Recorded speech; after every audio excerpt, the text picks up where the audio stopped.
Hello Leathercrafters. Today I'm tooling several sets of spur straps.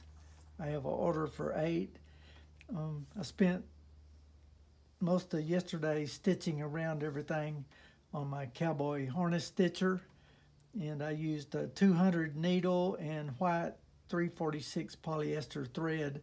This is a single layer of leather that I purchased from ALD, American Leather Direct, is where I get most of my leather because they'll sell me a hide or two at a time, and I can usually get it fairly quickly delivered to me. This is what I want this spur strap to look like. I've got a modified Craftool that I use. It's similar to a carless border. And I use a B802 beveler, and then I've got a bird's eye border stamp that's probably about 100 years old, that's been in the family for a long time, and it's been used on saddle designs, belts, and all kinds of leathercraft items. So this is what I'm going for here. I'll show you a pattern I drew yesterday.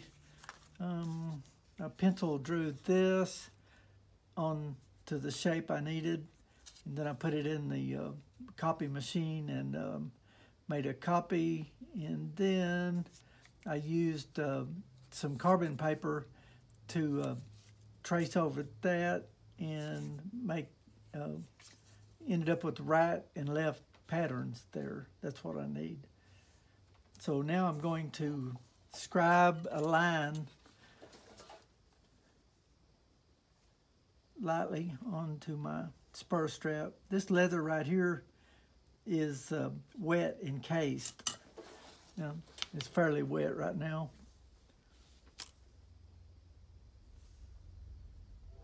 This is an 1 3/8 circle I'm drawing right here. And then I'll come over here with a larger circle and scribe a little light line right there. Now I'm ready to transfer my pattern, and I'll do that with this fairly sharp awl, saddler's awl, and position my pattern where I want it.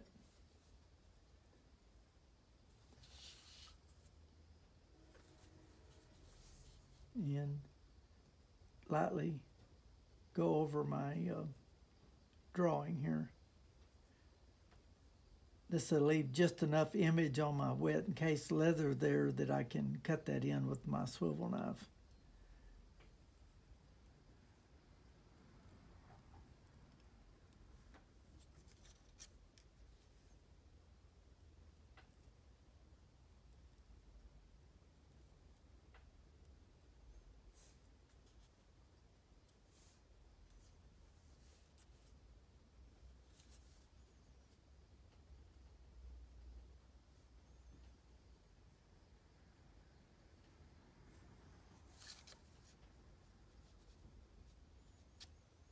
I can see my line good enough to cut this in. The swivel knife I'll be using is a Berry King. It's got a 3/8 barrel, 1/4 inch hollow ground blade, and I believe this is this narrow one, the thin blade. This is chestnut colored leather, and when it's wet it really turns dark.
Okay, I'm going to set this piece aside for a little while.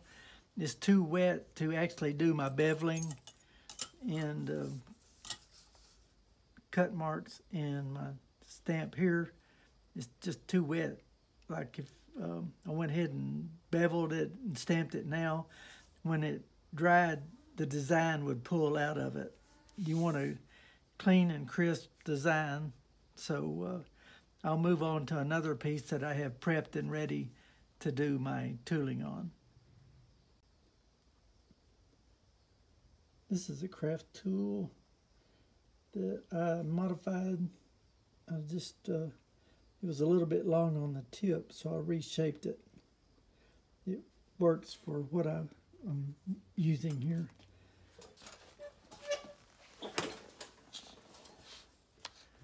I've got this weight here that I use to hold my piece down,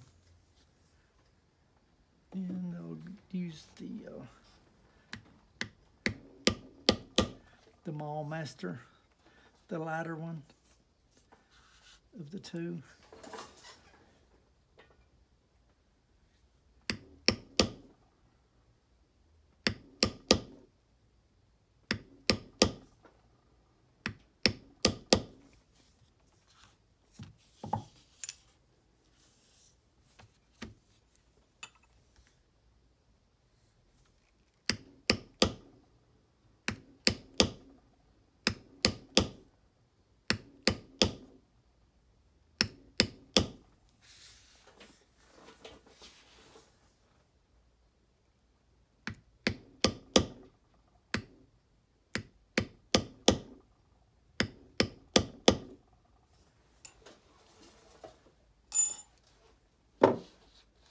I'm just going to show you just a little clip here of how I bevel.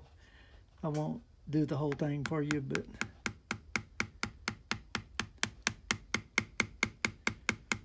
I like to do little light pecks like that. And see if I can't really get my hand out of the way.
Okay, here's a little tip how to do your flower center. I'm kind of multitasking here, holding the camera with one hand and try to tool with the other. Here we go. On my little crosshatch right here, I don't bear down very hard. I put like 4 little light marks this way, little arch to it, and then I come back the other way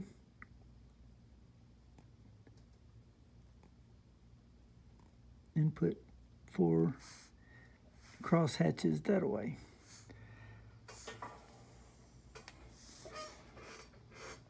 Now I'll do my cut marks in reverse, exactly opposite of what you might think.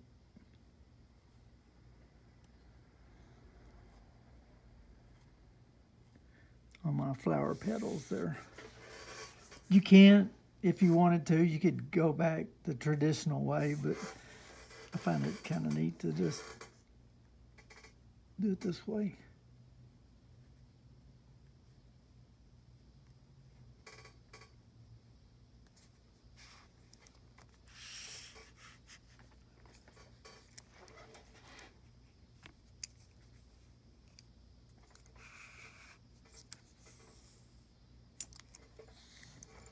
Let's drop my blade on the knife there.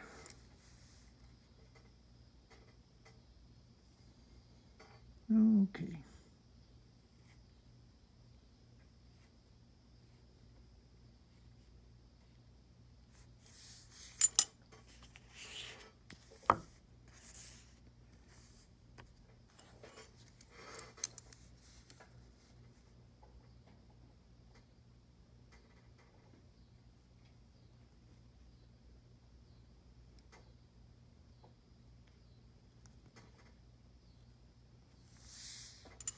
To go around the flower center here, I use a tool that I just handmade myself. See, it's got kind of a steep angle on the heel there. It's got a sharp point, and I lightly tap that with my lightweight maul and go around the flower center there.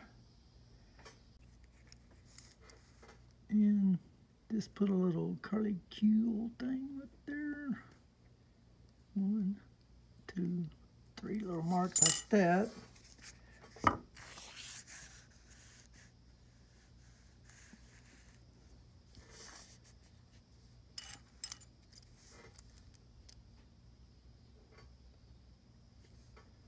And I just put these little neck kind of marks there, just space them out evenly and lighten up at the end like that. Hopefully this gives you a few ideas on your tooling, carving. It's okay to do things a little different. And this is a little different sometimes.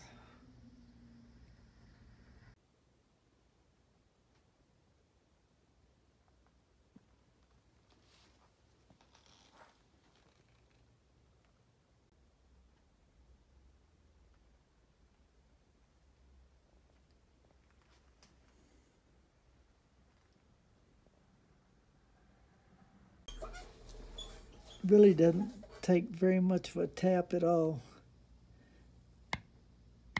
with this flower center tool that I made.